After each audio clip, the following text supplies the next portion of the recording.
Hi, my name is Rachel Stuck, and I'm one of the registered dietitians here at Ixcela. During this video, I'm going to review a client story of ours for an individual that was impacted by learning the levels of their tryptophan. Alex was someone who felt as if no matter how much she slept, she still felt exhausted. She was sleeping sometimes 10 plus hours a night, and she was just constantly feeling tired and also having a really hard time losing weight. She found that her body felt best when she avoided things like added sugar, dairy, and gluten, but was having a hard time avoiding these foods because of outings with friends and even a lot of travel. She was certain that it was the foods in her diet that were causing her exhaustion, and because of that, she decided to take a food sensitivity test.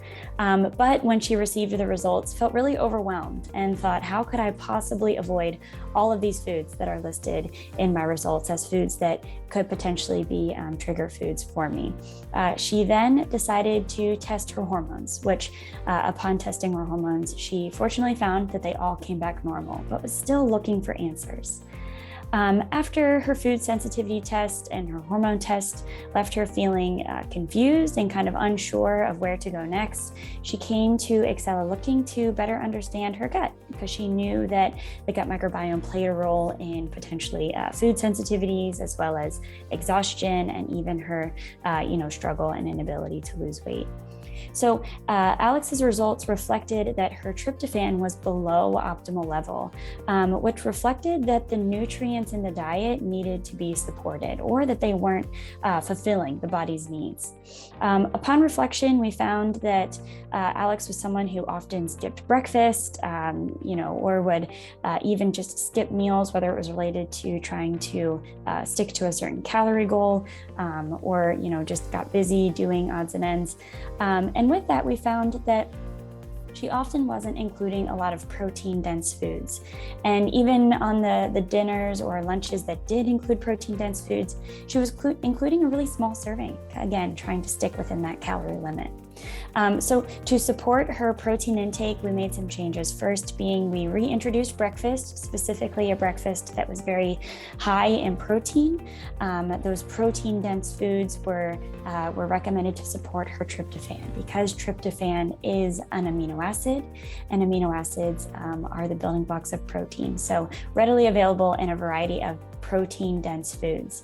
So by focusing on breakfast and including things like eggs, we included things like Greek yogurt, or even whole grains, with the inclusion of things like nut butters to make complete plant protein. We boosted her protein intake for breakfast, and then also focused on including an additional snack that would be a good protein source as well. So with the inclusion of more protein, she pretty quickly started to feel better. Not only was she more satisfied and able to avoid including certain sugary foods, she also felt more energized. And we were able to have a really meaningful discussion around the importance of tryptophan to also support a metabolite called serotonin. And serotonin is the happy chemical, which is also important for sleep quality as well.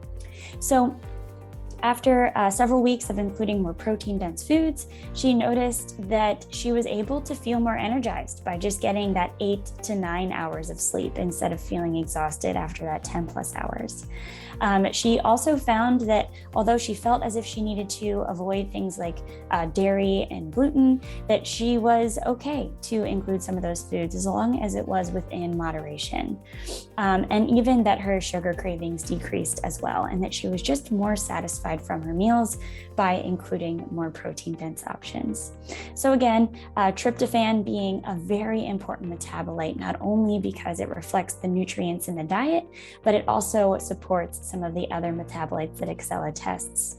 So by learning tryptophan levels, we're able to understand dietary intervention, as well as support the individual in understanding some of the other tryptophan metabolites.